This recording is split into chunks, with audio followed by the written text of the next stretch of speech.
L'Assemblée va maintenant entendre une déclaration de son Excellence Irakli Garibashvili, Premier ministre de la Géorgie. Je prie le fonctionnaire du protocole d'accompagner son Excellence. I have great pleasure in J'ai le grand plaisir de souhaiter la bienvenue au Premier ministre de la Géorgie, son Excellence Irakli Garibashvili.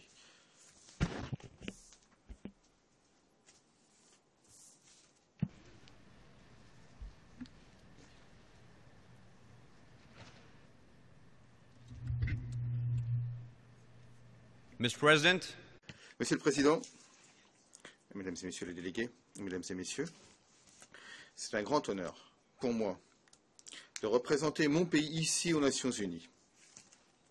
Ces dernières années, le monde a vu la transformation de la Géorgie en faveur de la liberté, de la démocratie et du développement économique. Nous avons connu des progrès très importants et aussi quelques difficultés sur notre voie vers une démocratie plus ouverte et plus entière. Nous sommes une nation bien plus forte qu'il y a 20 ans et nous sommes une nation bien plus forte qu'il y a 2 ans. Alors, certes, nous avons fait des progrès importants en quelques années, mais nous sommes toujours une jeune démocratie et beaucoup reste à faire. J'ai la chance de faire partie d'une nouvelle génération de Géorgiens qui a grandi dans les années après la guerre froide. Et toute ma vie, j'ai fait partie de ce changement remarquable. Nos progrès remarquables s'expliquent par l'engagement du peuple géorgien en faveur des valeurs démocratiques et de la coopération internationale. Parce que notre transformation démocratique a été si difficile, nous ne tenons rien pour acquis. Pour paraphraser le président Kennedy, nous ne faisons pas ces choses parce qu'elles sont faciles, nous les faisons parce qu'elles sont difficiles. Pendant une période difficile, le peuple géorgien est descendu dans la rue pour des manifestations pacifiques et a fait entendre ses voix dans les urnes pour faire en sorte que notre voie démocratique se poursuive. Je veux exprimer mon admiration la plus sincère pour le peuple de Géorgie, pour leur énergie et leur engagement à garantir notre processus démocratique. Je voudrais également exprimer ma reconnaissance à la communauté internationale, nos pays partenaires représentés dans cette salle, les organisations, en particulier l'ONU, qui ont appuyé la Géorgie et qui ont écouté le peuple géorgien. Malgré toutes ces difficultés, les citoyens de Géorgie sont emplis d'espoir. L'appui de la communauté internationale et des organisations internationales continue à jouer un rôle essentiel dans les progrès de la Géorgie. Au nom du peuple géorgien, nous vous remercions. Le succès de la Géorgie, c'est votre succès. Et la trajectoire de la Géorgie atteste du bon travail de l'ONU et de nos partenaires internationaux. Ces 2 dernières années, nous avons pris des mesures concrètes pour rompre le cercle vicieux de la corruption au sein de l'État, de l'impunité, d'une économie qui ne profite qu'à quelques-uns. Nous avons créé une véritable démocratie avec un système de gouvernance qui est plus ouvert, plus responsable et qui défend l'État de droit. Nous avons créé un contrat social qui récompense le travail, l'entreprise, tout en appuyant ceux qui sont dans le besoin. Et comme plusieurs organisations internationales l'ont reconnu, la Géorgie d'aujourd'hui, c'est un autre monde par rapport à celle d'il y a 20 ans ou même d'il y a 2 ans. Chaque secteur dans notre pays a fait des progrès spectaculaires, du secteur de la santé à l'éducation, mais aussi l'économie et l'état de droit. Et nous sommes maintenant à l'aurore d'une nouvelle ère pour la Géorgie. Nos institutions démocratiques sont plus fortes. Notre politique étrangère nous rend plus sûrs. Notre économie connaît la croissance et elle va profiter à tous les Géorgiens. Nous sommes en train de renforcer, de consolider la démocratie géorgienne. Les élections législatives, présidentielles et municipales qui ont eu lieu en Géorgie lors de cette période de 2 ans sont vraiment quelque chose qu'il convient de célébrer. Et parce que la démocratie géorgienne a été durement acquise, eh bien, il est impossible de revenir en arrière. Les Géorgiens demanderont des comptes à leur gouvernement dans les urnes. Mon gouvernement doit gagner chaque vote en servant fidèlement le peuple et en réalisant des progrès pour le pays.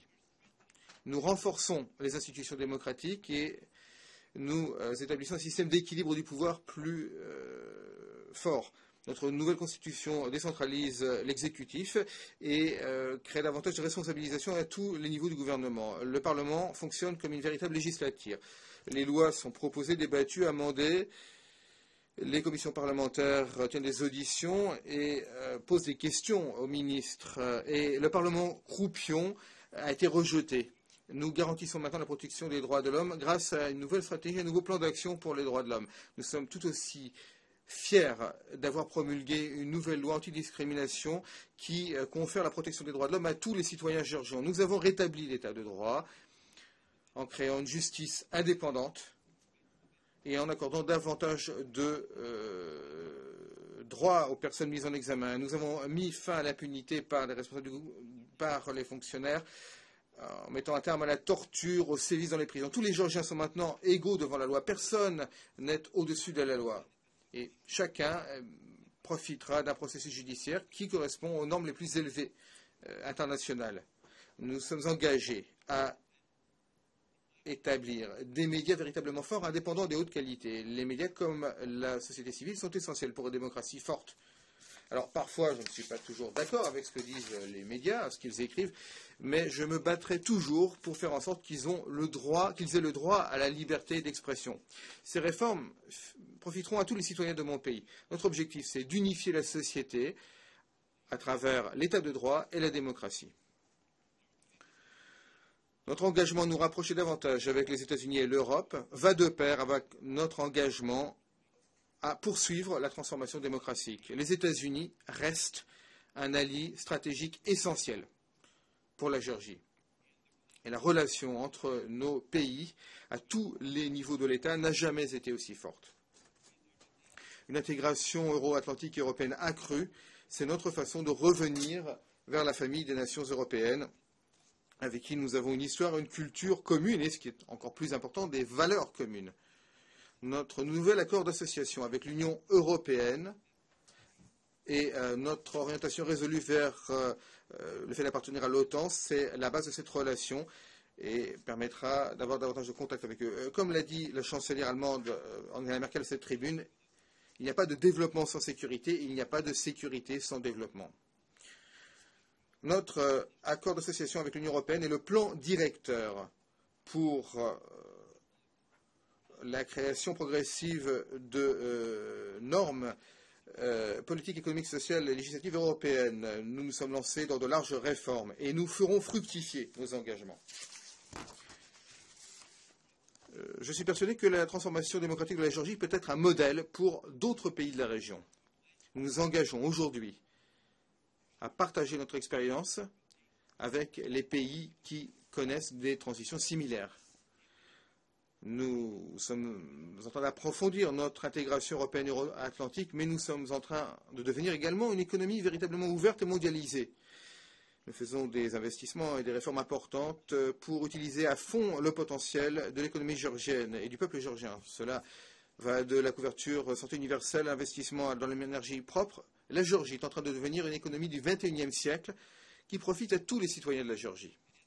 Alors que nous menons ces réformes, nous nous efforçons de mettre en œuvre le programme de développement de l'après 2015 de l'ONU. Nous sommes devenus chefs de file dans le développement durable. Nous prenons au sérieux le document final de Rio+20. Nous sommes prêts à œuvrer avec la communauté internationale pour définir un programme de développement de l'après 2015 qui soit inclusif et centré sur les personnes. Ce programme devra répondre aux besoins qui sont d'arriver à la stabilité économique, à une croissance économique soutenue, la promotion de l'équité sociale et la protection de l'environnement. En même temps, nous sommes engagés au renforcement de l'égalité des sexes, l'autonomisation des femmes et une égalité d'emploi pour tous les Géorgiens. L'avenir appartient à la prochaine génération et donc la protection et le développement de nos enfants afin qu'ils réalisent leur plein potentiel, cela doit se baser sur davantage d'investissements dans leur éducation. Un domaine prioritaire pour la Géorgie, c'est la question des personnes déplacées et des réfugiés. C'est une préoccupation numéro un. Il y a des centaines de milliers de déplacés en géorgien suite à l'agression militaire de la Russie. Et pourtant, la Géorgie continue à accueillir des réfugiés venant d'autres régions en conflit. Et malheureusement, il y a de plus en plus de sources de nouveaux réfugiés. Il n'y en a pas de moins en moins. En particulier, étant donné les conflits actuels en Ukraine et au Moyen-Orient. Nous faisons également tout ce que nous pouvons pour aider nos amis en Ukraine en leur fournissant une aide humanitaire, un appui politique et un appui technique. Par exemple, nous envoyons des médecins, des médicaments et nous offrons un refuge pour les enfants touchés par ce conflit. Nous les aidons également à mettre en œuvre des réformes et à renforcer leurs institutions démocratiques. Ce qui se passe en Ukraine nous fend le cœur. Nous appuyons très fortement l'intégrité territoriale et la souveraineté de l'Ukraine. Nous espérons que les récents traités de paix mettront une fin aux opérations militaires une bonne fois pour toutes et qu'ils représenteront le début d'un processus de paix irréversible. La communauté internationale, chaque année, a exprimé de plus en plus son appui au droit au retour en adoptant la résolution de l'Assemblée générale sur le statut des personnes déplacées, des réfugiés de l'Abkhazie, de la Géorgie, des régions de Srin Valley et de l'Ossétie du Sud. Il est essentiel que l'Assemblée générale continue à insister sur cette question humanitaire et qu'elle appuie les droits des personnes déplacées de force avec force et conviction. À présent, je voudrais m'adresser à mes frères et à mes sœurs d'Abkhazie et d'Ossétie du Sud. Mes frères et mes sœurs, je rêve d'un jour quand nous vivrons tous ensemble en paix et dans la prospérité. Nous sommes engagés vers la voie de la réconciliation afin de rétablir la pleine intégrité territoriale et la pleine souveraineté de la Géorgie. Nous devons œuvrer pour trouver une façon qui vous permettra de participer à notre succès, y compris à profiter des avantages de notre nouvel accord d'association avec l'Union européenne. J'en appelle aussi au gouvernement russe pour qu'il respecte ses obligations au titre du cessez-le-feu international 2008 et afin qu'il nous rejoigne afin de rechercher la paix, la prospérité et la réconciliation. Notre histoire et nos valeurs sont une source de force. Lorsqu'on les allie à notre emplacement stratégique, eh bien cela nous permet de proposer quelque chose d'unique au monde et d'être un moteur pour la paix et la sécurité. Au-delà de nos frontières, nous visons à contribuer à la sécurité mondiale en étant un fournisseur de sécurité, pas seulement un consommateur de sécurité.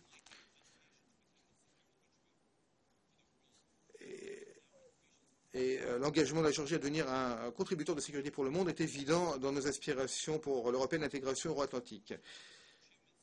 Faisant fond sur les acquis des 2 dernières années, mon pays a fait des progrès très importants. Et cela renforce notre voie afin que nous devenions à terme membres de l'OTAN. Le sommet historique de l'OTAN a réaffirmé le fait que la Géorgie sera un membre de l'OTAN à l'avenir. Notre peuple reste engagé en faveur de cet objectif ultime. Suite aux décisions prises au sommet du Pays de Galles, l'OTAN va renforcer de façon importante l'intégration de la Géorgie et fournir une coopération concrète. Cela renforcera les capacités de la Géorgie et sa sécurité de manière générale. Nous sommes le plus important contributeur de contingent n'appartenant pas à l'OTAN à la Force internationale d'assistance à la sécurité en Afghanistan. Et nous sommes engagés à participer à la mission qui suivra la FIAS. Depuis le début des opérations, nos soldats, y compris le personnel médical, nos officiers d'état-major, nos instructeurs, seront prêts à être déployés. Nous avons également l'intention de contribuer au renforcement des institutions en Afghanistan. Nous nous tenons aux côtés de nos alliés dans le combat contre toutes les formes de terrorisme et de criminalité organisée, où que ce soit dans le monde. Nous sommes également fiers de contribuer aux efforts de l'Union européenne au titre de la politique commune de sécurité et de défense pour la paix et la sécurité dans le monde entier. Dans ce contexte, en tant que deuxième participant le plus important, un bataillon géorgien et une compagnie d'infanterie légère ont déjà commencé leur mission dans le cadre de l'opération en République centrafricaine pilotée par l'Union européenne. Donc, notre volonté de servir aux côtés de nos alliés, ce n'est pas la seule façon dont la Géorgie est un fournisseur mondial de sécurité. Nous adoptons également une démarche rationnelle visant à réduire les tensions régionales et à prévenir les conflits. Je voudrais être clair. La Géorgie ne sacrifiera jamais son intégrité territoriale et sa souveraineté. Cependant, nous continuerons à rechercher des voies vers la réconciliation avec nos frères et nos sœurs en Abkhazie et en Ossétie du Sud.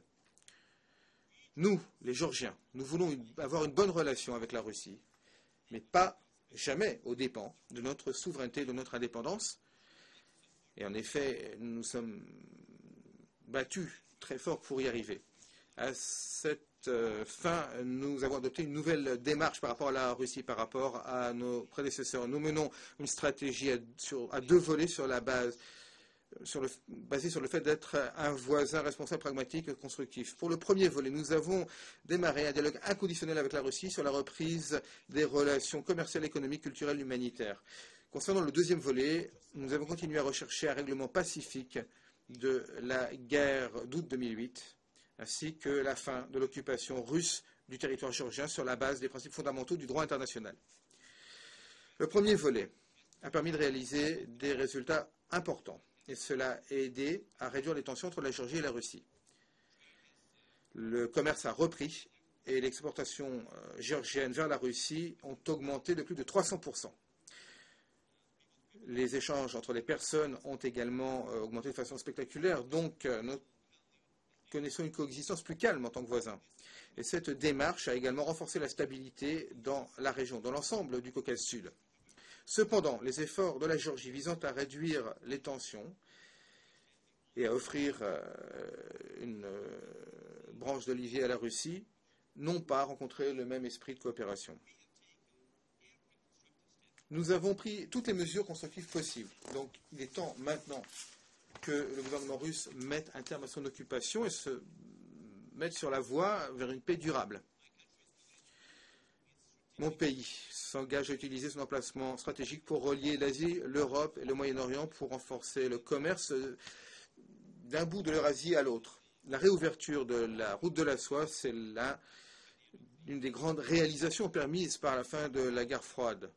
La région de la route de la soie représente 2 tiers de la population mondiale et quelques 60% du PIB mondial.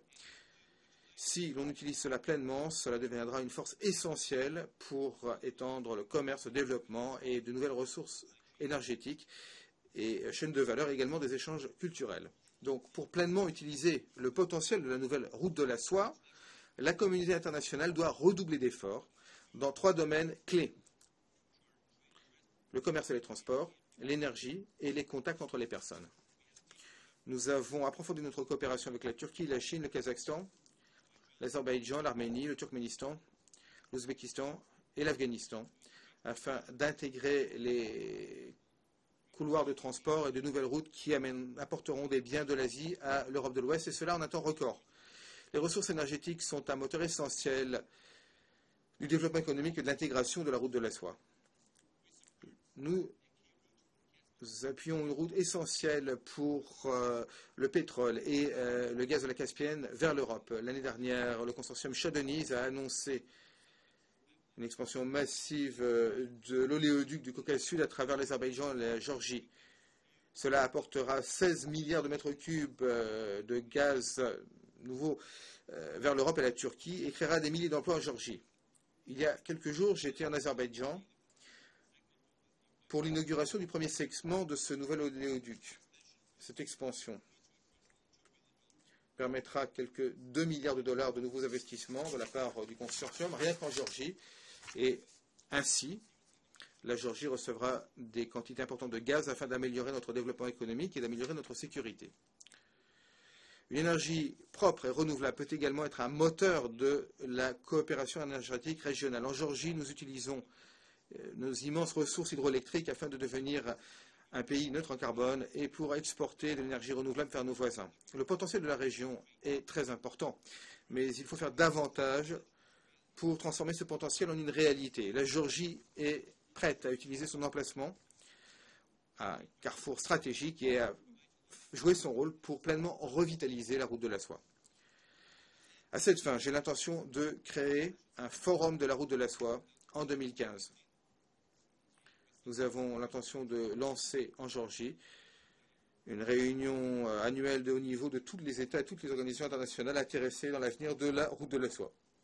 Ce forum explorera de nouvelles idées visant à renforcer la coopération dans les domaines des transports, de l'énergie, du commerce, des contacts entre les personnes, le long de la route de la soie. Ce forum ira au-delà des débats pour promouvoir l'action. En conclusion, je voudrais réaffirmer que je suis certain que nos meilleures années nous attendent, que nos pires années sont maintenant dans notre passé. Je suis certain que les Géorgiens se sont unis pour faire avancer notre pays et pour remplir les promesses d'une nation géorgienne forte, indépendante et libre, une grande nation. Si nous travaillons ensemble, il n'y a pas de limite à ce que la Géorgie, la région et le monde peuvent réaliser. Et j'espère vous voir à Tbilissi. Je vous remercie.